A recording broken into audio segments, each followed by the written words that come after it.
I need antibiotics for my sinuses when it knocks me for six. This is a really important point. So, most episodes of sinusitis do not need any antibiotics.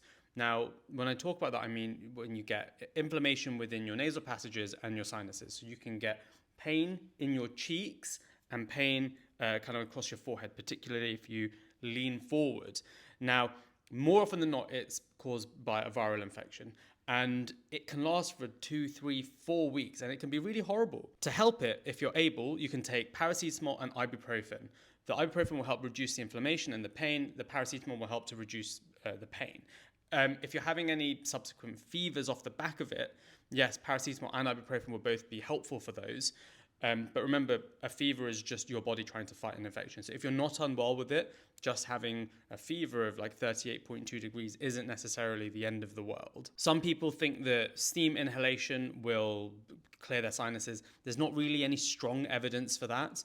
But one thing that can help is that if this has gone on for longer than 2 weeks, is using nasal steroid sprays, not nasal decongestant sprays, nasal steroid sprays.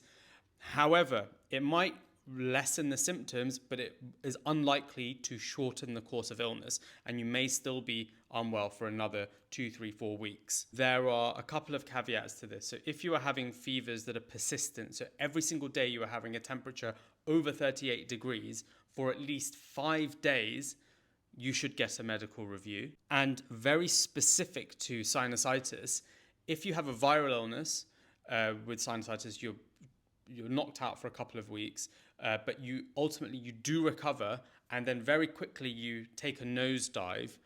That could suggest one of two things. Either you now have a bacterial superimposed infection, i.e. a bacteria has now just taken advantage of this like weakened state that you've been in, or you've just been hit by a second viral infection.